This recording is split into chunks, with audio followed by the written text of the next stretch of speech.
환영합니다. 정말 오늘 말씀을 통하여서도 특별히 오늘 말씀에 빗대어 나에게 적용되는 말씀이 있다면 그 말씀에 힘을 얻고 다시금 정말로 하나님의 그 어떠함을 기억하시면서 그 기억할 수 있는 은혜로 말미암아 정말로 오늘 살아가는 것도 은혜요, 내일을 살아가는 것도 하나님의 은혜요. 정말로 그 하나님의 은혜, 믿는 자만이 고백할 수 있는 이 은혜, 세상 사람들은 모든 것이 하나님의 은혜요 라고 얘기할 때 뭔 소리요 할지라도 믿는 자들에게는 그것이 믿는 자들의 가장 귀한 고백임을 저와 여러분이 고백되어지고 또 믿음으로 오늘 말씀을 받아들임으로 힘을 얻을 수 있는 이 시간이 되기를 주님의 이름으로 축복합니다. 이 세상에 고난을 원하는 사람은 아무도 없습니다. 그러나 우리가 원하든 원하지 않든 고난은 예고 없이 찾아옵니다. 그런데 그런 고난을 주 안에서 믿음으로 잘 이겨내며 살아가다 보면 그 고난의 시간에는 잘 모르지만 그 고난의 터널을 다 지나고 나서야 어떤 고백을 하게 됩니까? 하나님이 무엇을 깨닫게 하십니까? 그 고난이 오히려 나에게 은혜였음을 대부분은 고백하게 하십니다. 저에게도 참 여러분에게도 마찬가지겠지만 우리는 많은 고난들이 있었습니다. 저에게도 마찬가지죠. 그러나 그 고난을 잘 이겨낼 수 있도록 하나님께서는 우리를 그와 같이 버려두시지 않으시고 때마다 은혜를 베풀어 주셨습니다. 그래서 고난 속에서도 하나님을 바라보고 의지할 수 있는 믿음을 주셨고 또 지혜도 주셔서 어떻게 보면 지금의 제가 또 여러분이 있을 수 있다라고 그 사실에 우리는 어찌합니까? 늘 감사합니다. 하나님 앞에 감사하는 것이죠. 왜냐하면 고난을 이겨낼 수 있었던 것은 제가 잘나서도 아니고 제가 남보다 더 믿음이 좋아서도 아니라 그 모든 것을 어찌합니까? 그 고난의 시간을 감당할 수 있도록 하나님께서 은혜를 베풀어 주셨기에 무엇보다도 그 하나님의 은혜를 베풀어 주셨을 때 우리는 자꾸 망각하는 것, 그 놀라운 진리, 바로 하나님이 그 고난 속에서도 함께 하시지 않는 것 같지만 하나님은 함께 하고 계셨다는 사실입니다. 그런 의미에서 여러분들은 이런 말을 어떻게 생각하십니까? 예수를 잘 믿으면 그 삶에 고난이 없다. 그럴듯한 이야기지만 현실과는 다른 이야기인 것 같습니다. 내가 잘못해서 죄 때문에 당한 고난도 있지만 어떤 경우에는요, 내가 하나님을 신실하게 믿는 믿음과 전혀 상관없이 여러 종류의 시험을 겪기도 합니다. 사도행전 12장을 보시면요, 하나님을 너무나도 신실하게 믿고 그 복음을 전했던 야고보와 베드로 이야기가 나옵니다. 너무나도 신실하게 우리가 존경하는 믿음의 그 본을 보였던 야고보와 베드로, 야고보는 그렇게 신실하게 하나님을 섬기고 복음을 위해 살았는데 어떻게 합니까? 헤롯 왕, 하나님을 믿지 않는 저 불의한 자에 의해서 참수형을 당합니다. 베드로도 어찌합니까? 감옥에 갇히게 됩니다. 이처럼 우리의 삶에는 너무나도 하나님을 신실하게 믿는 믿음과 전혀 상관없이 이 땅에 살아가면서 여러 종류의 시험을, 고난을 겪기도 합니다. 우리 삶에는 정답이 있는 고난도 있지만 그렇기에 해답을 얻지 못하는 그런 애매한 고난들도 아주 많이 있습니다. 이런 경우에 어떻게 그 고난을 이겨낼 수 있을까요? 성경은 이렇게 우리에게 많은 곳에서 답을 주는데 베드로전서 2장 19절에서는 이렇게 말씀합니다. 부당하게 고난을 받아도 하나님을 생각함으로 슬픔을 참으면 이는 아름다우나 라고 말씀하고 있습니다. 아름답다는 것은 무엇입니까? 은혜가 된다라는 것입니다. 무엇이 은혜가 된다는 것입니까? 그냥 하나님을 생각하는 것 그 자체가, 그 하나님을 생각함으로 그 슬픔을 참을 수 있다는 것 자체가 은혜가 된다라는 것이죠. 어떤 누가 그 고통을 하나님을 생각할 수 있겠습니까? 구원받은 자만이 하나님을 생각함으로 그 슬픔의 고통의 시간을 참을 수 있다라는 것이죠. 그리고 하나님을 생각한다는 것은 부당하게 특별히 고난을 받을 때에도 하나님의 뜻과 계획 그리고 하나님의 섭리를 생각하면 위로를 받을 수 있다라는 말이기도 합니다.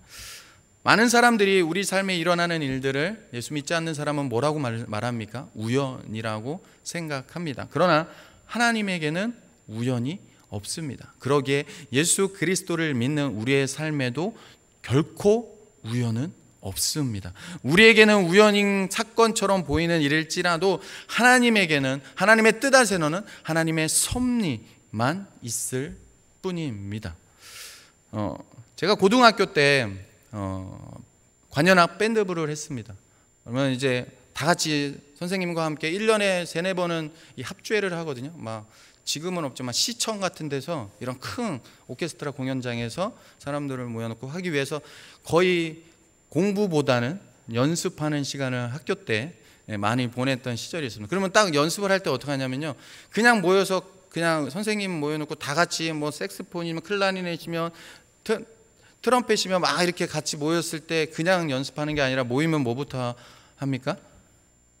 튜닝부터 합니다. 그러니까 악기로 따지면 튜닝이고 그 악기를 조율합니다. 그래서 제대로 화음이 다 같이 했을 때 소리가 아름답게 하모니가 나올 수 있도록 어떻게 합니까? 서로 소리를 조율합니다. 그래서 이렇게 갖다 맞히는데 그 소리가 되게 듣기 싫습니다. 어쨌든 막 삐삐삐삐삐 하면서요, 색스폰을 하시는 분은 막 삐삐 하면서 그 소리를 맞춥니다. 이렇게 맞나 안 맞나? 그럼 여기 혼자 하면 괜찮은데 여기저기서 그 소리를 한다고 생각하시죠. 막 삐삐 빠빡 막 정신 없습니다. 이러신데도 계속 눈 안 뜨시고 주무시면 안 됩니다. 제가 지금 삐삐 빠빡을 왜 하겠습니까? 예, 잠에서 깨어나시라고 말씀. 그렇게 하는데도 듣기 좋은 소리는 아니지만 무엇입니까? 이 시간을 통해서 아름다운 하모니를 낼 수 있습니다. 악기마다 조율이 잘 해놓지 않으면 반대로 아름다운 소리를 낼 수 없습니다. 사람도 마찬가지라고 생각합니다. 우리의 삶에는 때로는 너무 긴장감이 우리에게 불필요한 필요도 있지만 긴장감이 필요하기도 합니다. 왜냐하면 너무 긴장을 놓고 살다 보면 삶이 해이해지기 때문입니다. 믿음도 마찬가지죠. 외형적인 것만 추구하다 보면 우리의 내적인 마음을 헤아리지 못하고 내적인 정신과 생각이 썩을 수 있습니다. 그리고 냄새나는 인간이 될 수 있습니다. 따라서 인간의 참된 주인이신 하나님께서는 당신의 백성들이 이 땅에서 구별된 주님의 자녀로서 그 아름다운 소리를 내고 그리스도의 향기를 나타내도록 때로는 고난의 터널을 통과하게 하시는 것입니다. 그런데 이것은 단순히 개인적인 일에만 국한되는 것은 아닙니다. 한 나라, 한 민족에게도 적용됩니다. 오늘 말씀에 나오는 이스라엘 백성들은 어찌합니까? 이스라엘 한 민족은 400년이나 넘는 그 귀한 시간을 애굽에서 노예 생활을 했습니다. 그러므로 그 출애굽하는 과정에서도 얼마나 긴 시간이 있었습니까? 뿐만 아니라 광야의 40년의 그 여정은 그들의 죄악된 그 때를 벗기고 하나님께서 그 거룩한 백성으로 거듭나게 하는 하나님의 섭리가 그 속 안에 고스란히 담겨 있습니다. 신학자 폴 틸리는 이렇게 말을 했습니다. 고통의 깊이는 진실의 깊이로 향하는 유일한 문이다.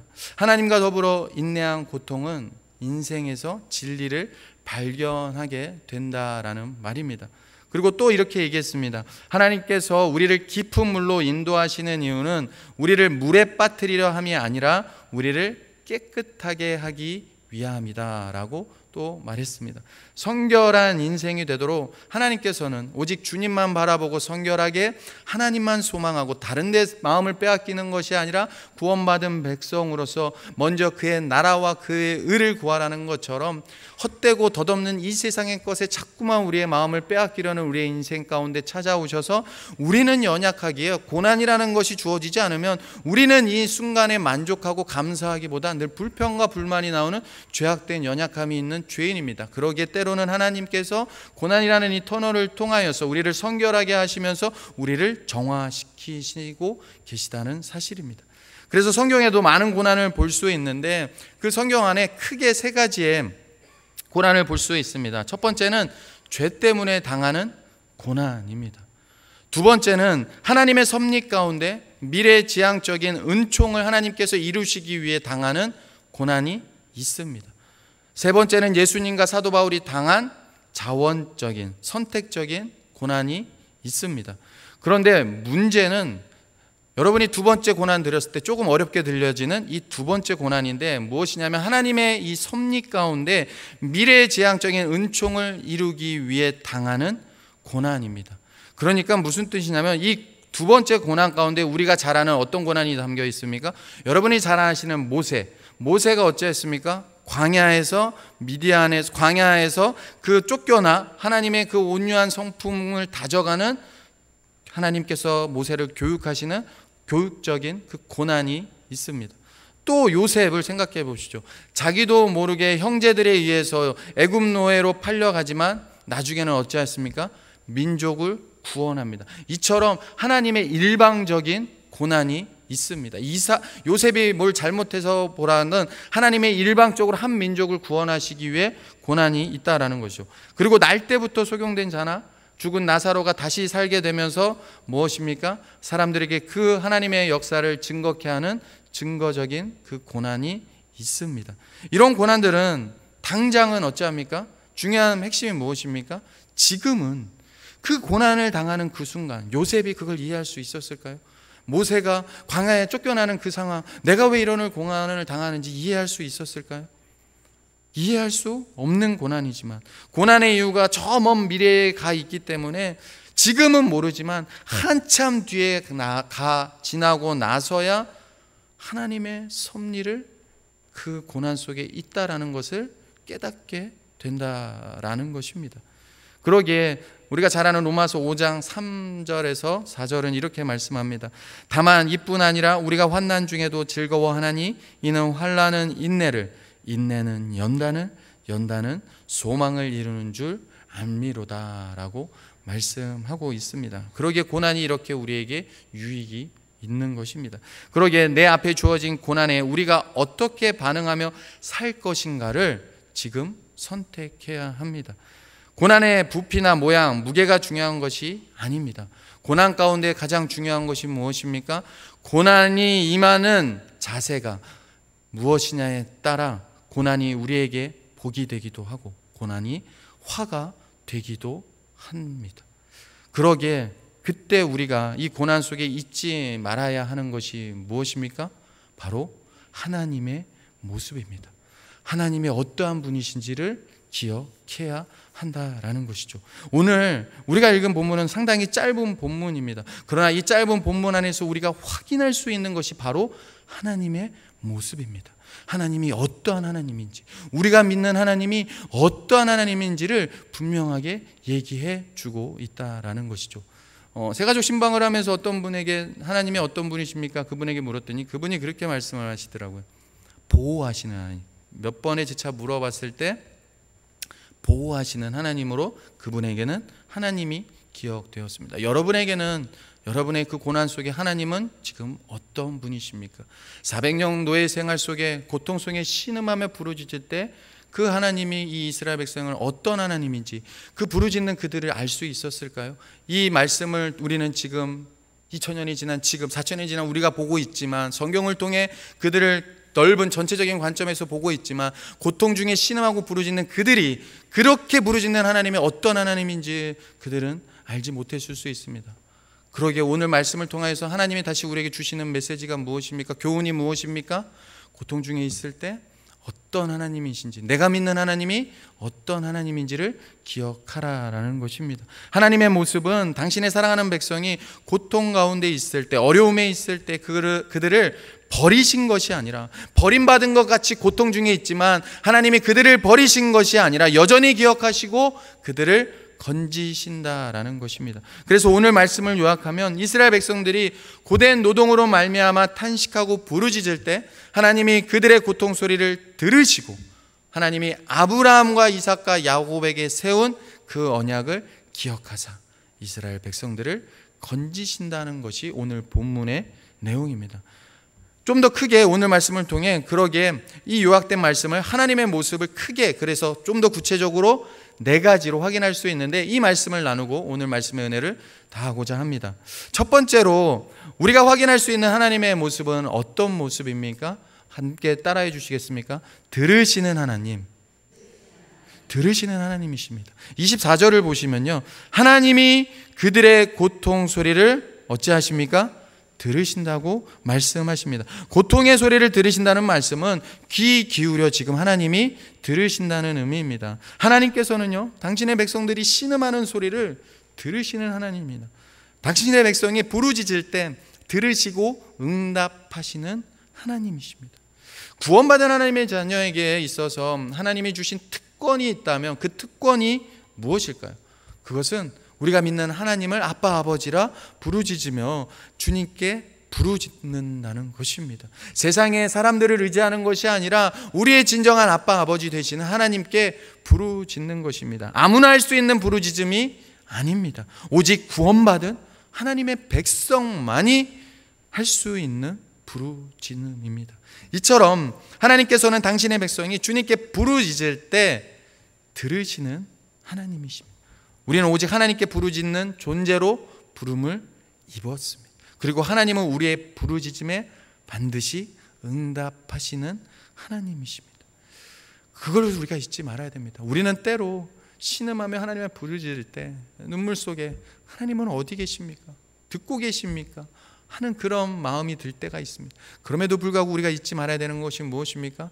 여러분의 마음을 정직하게 하나님 앞에 다 토설해내실 때 하나님은 그 작은 신음소리도 결코 하나도 놓치지 않고 다 듣고 계시다는 것입니다. 우리가 기도 응답과 관련한 많은 성경 말씀들을 우리는 너무나도 잘 알고 있습니다. 대표적으로 많이 인용하는 게 무엇입니까? 예레미야 33장 3절 말씀입니다. 너는 내게 부르짖으라. 내가 내게 응답하겠고 내가 알지 못하는 크고 은밀한 일을 내가 이루리라. 또 우리가 너무나 잘 아는 요한복음 15장 7절 말씀. 너희가 내 안에 거하고 내 말이 너희 안에 거하면 무엇이든지 원하는 대로 구하라. 그리하면 이루리라. 성경은 여러 군데에서 너희가 나를 찾고 내게 부르짖으면 내게 응답하겠다고 약속을 하십니다. 오늘 본문에서도 하나님의 백성들이 그 고된 노동으로 인하여서 노예 생활로 힘겨운 생활 속에 탄식하며 부르짖을 때 그 소리가 지금 누구에게 상달되었습니까? 하나님께 상달되었습니다. 즉 하나님께 부르짖으면 하나님은 사랑하는 자녀들의 소리를 외면하지 않으시고 다 듣고 계십니다. 그러기에 우리가 하나님을 찾고 부르짖으면 그 기도 가운데 응답하시는 하나님이심을 꼭 기억하시는 여러분이 되시기를 바랍니다.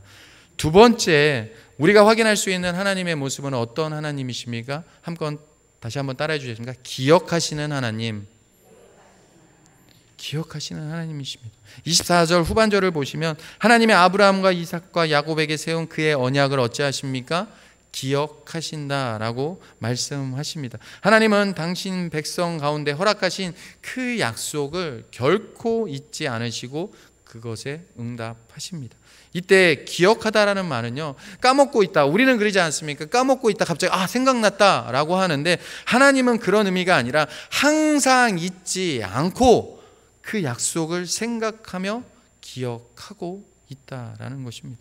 쉽게 말해 하나님의 백성과 맺은 약속을 항상 기억하고 생각하고 있다라는 것입니다. 그래서 그 약속을 기억하사 우리를 고난 가운데 건져내실 것입니다. 하나님께서 당신의 백성을 늘 생각하십니다.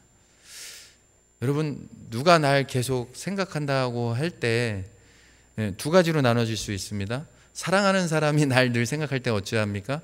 기분이 좋을 수 있습니다. 그냥 힘이 납니다. 그런데 내가 정말 싫어하는 사람이 나를 늘 생각한다면 어떻게 합니까? 스토커 아니면 나를 막 가슴을 막 힘들게 할 수 있는 겁니다. 그런데 누가 우리를 늘 생각하십니까? 하나님이 생각하십니다. 여러분, 삶이 우리는 참 고단합니다. 그런데 하나님이 나를 생각하신다는 그 말이 여러분 얼마나 위로가 되고 힘이 되는지 모릅니다. 그것이 하나님은 살아 계시기 때문입니다. 하나님께서 기억하시고 생각하심으로 무엇을 이루셨습니까? 우리를 구원해 내는 겁니다. 여러분, 세상에 우리가 부르짖고 하나님의 약속을 기억하신다는 것은 우리의 병고침도 있고 아픔, 그런 고통을 해결하시고 건지시는 부분도 있지만 가장 근본적인 하나님의 약속은 무엇입니까? 우리를 저 영원한 천국으로 구원을 약속해 주신다는 것입니다. 믿음의 여정, 철로 역정을 통해서도 우리가 아는 것이 무엇입니까? 그 여정이 쉽습니까? 우리가 다 같이 고백하고 이 시대가 마지막 때에 점점 그 힘을 잃어가는 것이 무엇입니까? 그 여정이 너무나도 쉽지 않다라는 것입니다. 믿음으로 살기가 너무나도 이 시대 속에 그럼에도 불구하고 그 여정을 그 여정을 끝까지 하나님의 나라 이루기까지 이루시는 분이 누구십니까? 우리의 신음소리로 들으시고 하나님이 약속하신 그 약속을 이루시며 우리를 영원토록 구원해주신 그 하나님의 손에 있습니다.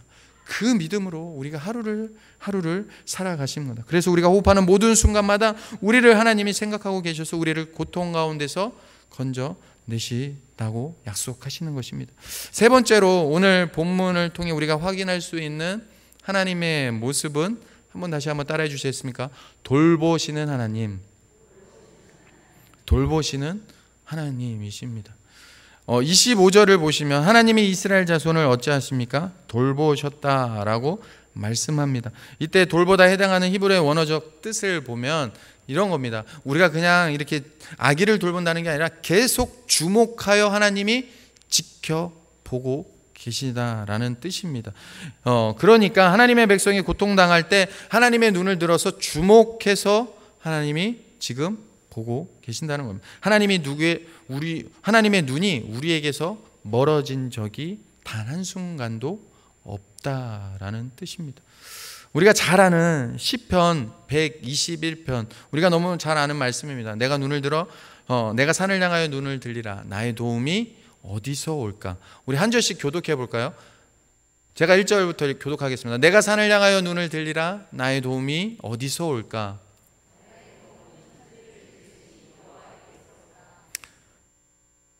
여호와께서 너를 실족하지 아니하게 하시며 너를 지키시는 이가 졸지 아니하시리로다.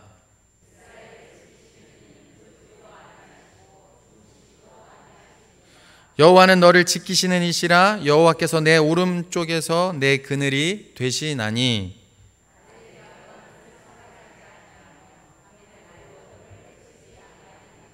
같이 읽겠습니다. 여호와께서 너를 지켜 모든 환난을 면하게 하시며 또 내 영혼을 지키시로다. 마지막 절 같이 있습니다. 시작. 여호와께서 너의 출입을 할렐루야. 영원부터 영원까지 지키시는 하나님이십니다. 이 하나님이 오늘도 나와 함께 하심을 믿으시기 바랍니다. 네 번째 마지막으로 우리가 확인해야 하나님의 모습은 무엇이냐면 한번 따라해 주시겠습니까? 우리를 아시는 하나님. 너무나도 우리를 잘 아시는 하나님이십니다. 25절 하반절을 보시면 하나님이 그들을 기억하셨다라고 다시 한번 기억하다라는 말씀이 나오는데 이 말은 조금 다릅니다. 앞에 말하는 그 기억과 좀 다르게 히브리어로 야다라고 하는데 들어보셨을 것입니다. 야다가 무슨 뜻입니까? 알다라는 뜻입니다. 하나님은 우리를 너무나도 잘 아시는 하나님이십니다. 그래서 때때로 고난 가운데 있을 때, 절망 중에 낙심하여 있을 때, 때로는 눈물로 하루하루를 보내는 어려움 속에 있을 때에도 우리는 어떻게 생각합니까? 하나님이 나를 잊은 건 아닌가? 하나님이 어디 계신가? 내가 왜 이런 고통을 당하고 있는가? 하며 생각할 때가 있습니다. 그러나 성경은 그러한 우리의 모습까지도 하나님이 우리를 책망하는 눈으로 보는 게 아니라 그런 마음의 아픔까지도 어찌한다는 것입니까? 다 아신다는 것입니다. 그래서 시편이나 여러분이 잠언을 통해 은혜가 되는 게 무엇입니까? 그들의 믿음의 사람들은요 하나님 앞에 늘 진솔했다는 겁니다. 외형적으로 하나님 앞에 무엇인가를 믿음 있는 사람의 되기 위한 모습을 갖추는 것이 아니라 믿음으로 살고자 하지만 이 땅에 살아가는 게 믿음으로 살아가는 게 현실 앞에 주어진 고통 앞에 내 믿음이 너무나도 연약하여 너무나도 하나님 앞에 불평 나올 수도 있고 원망이 나올 수도 있지만 그 모습까지도 그 연약함까지도 우리 하나님이 다 아신다는 것입니다. 그러기에 우리를 위해 예수 그리스도를 이 땅에 보내주신 것입니다. 그 믿음으로 살라고.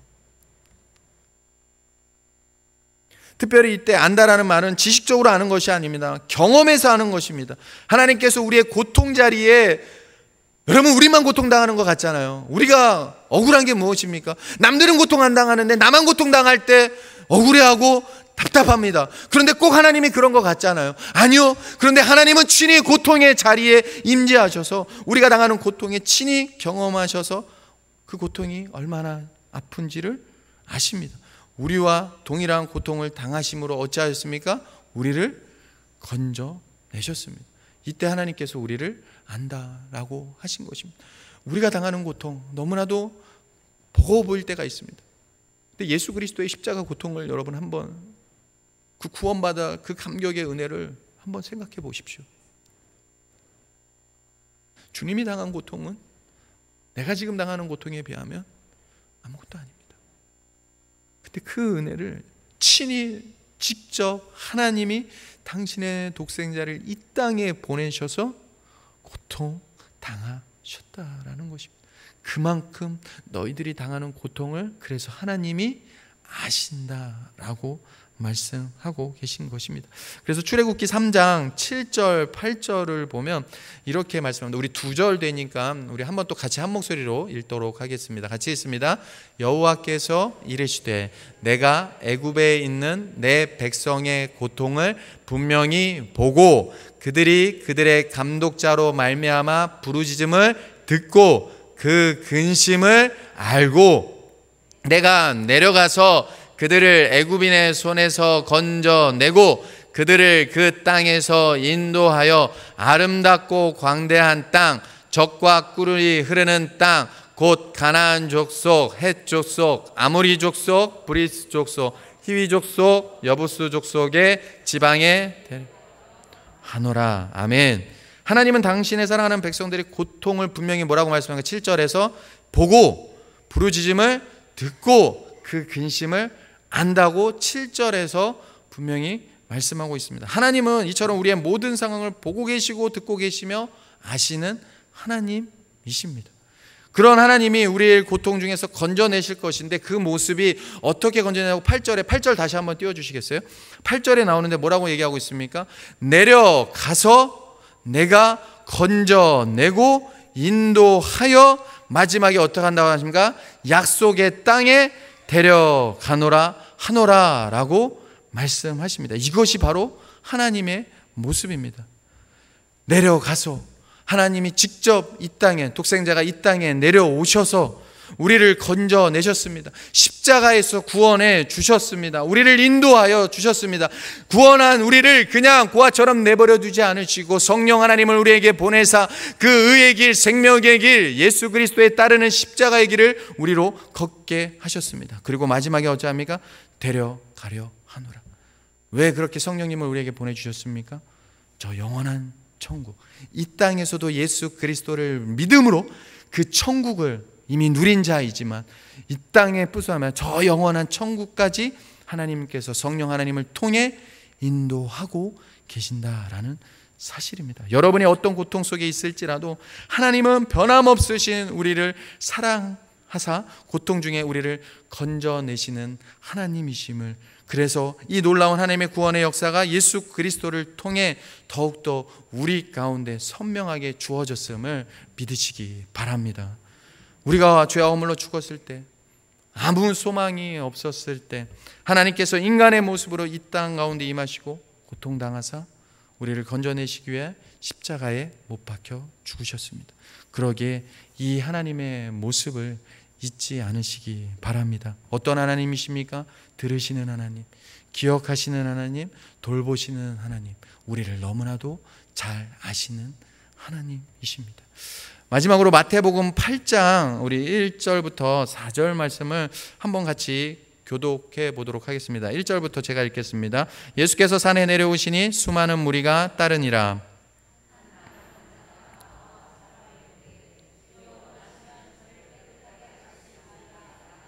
예수께서 손을 내밀어 그에게 대시며 이르시되 내가 원하노니 깨끗함을 받으라 하시니 즉시 그의 나병이 깨끗하여 진지라. 이르시되 삼가 아무에게도 이르지 말고 다만 가서 제사장에게 내 몸을 보이고 모세가 명한 예물을 드려 그들에게 입증하라 하시니라. 아멘. 예수님께서 나병 환자를 고치시는 장면입니다. 우리는 이 사건을 통해서 우리를 구원하시는 하나님의 구원의 방법을 다시 한번 확인할 수 있습니다. 구약의 나병 환자는요, 어떤 취급을 당했습니까? 부정한 죄인 취급을 당했습니다. 그래서 그 공동체 안에 함께 생활할 수 없었습니다. 사람들은 그들을 대면해서도 안 되고 그들과 접촉해서도 안 됩니다. 만약 누군가 나병 환자와 접촉하게 되면 그 사람도 어떤 자가 됩니까? 부정한 자, 죄인이 됩니다. 그런데 오늘 본문에서 예수 앞에 나온 나병 환자를 예수님이 어떻게 고치셨습니까? 3절을 보시면 예수님께서 친히 그에게 손을 대시며 고치십니다. 하나님께서 우리를 구원하시는 구원의 방법입니다. 하나님께서는 나병 환자에게 손을 대심으로 그가 가지고 있는 그 부정함에 예수님께서 직접 동참하시는 겁니다. 스스로 부정하게 되시는 것으로 우리를 죄악에서 건져내시는 것입니다. 하나님께서 이 모습으로 우리를 구원해 주셨습니다. 예수님은 친히 고통의 자리, 십자가의 고통의 자리에 내려오셔서 그 고통을 감당하시고 우리를 구원해 내셨습니다. 그러기에 성령 하나님은 지금도 우리와 함께 하셔서 우리 가운데 임재하셔서 우리를 위해 고통을 당하시고 우리를 건져내시는 그 하나님이십니다. 여러분이 고통 가운데 있을지라도 잊지 말아야 되는 것이 무엇입니까? 그 고통 중에 지금 누가 함께하고 있는 것입니까? 예수 그리스도 성령 하나님이 지금 나와 함께하고 있다라는 것입니다. 이 하나님이 나의 어떠하는 것입니까? 나의 하나님이 되십니다. 나의 아버지가 되십니다. 나의 하나님이 나의 모든 상황을 듣고 계시고 기억하고 계시고 눈을 주목하여 보고 계시고 하나님이 그 모든 것을 알고 계시사 우리를 반드시 그 고통 가운데서 건져내실 것입니다. 그 믿음으로 우리를 살라고 하나님이 어떠한 분이심을 다시금 우리에게 들려주고 계시는 줄 믿습니다. 그러기에 고통 가운데 있다면 여러분 혹여 어려움 가운데 있다면 이 하나님의 모습을 기억하시기 바랍니다.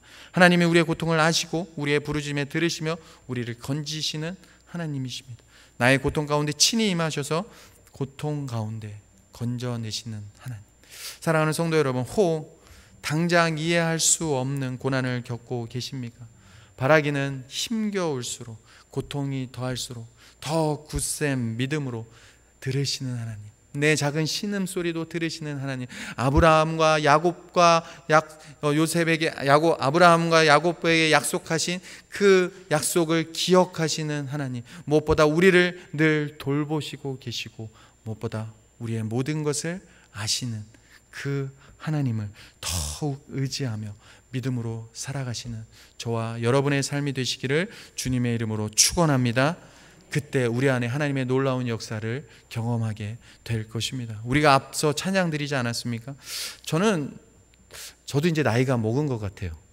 네. 복음성가를 오후 찬양에 부르지만 이 찬양을 부를 때마다 이렇게 말씀을 준비하고 이렇게 찬양을 또 이렇게 고르지 않습니까?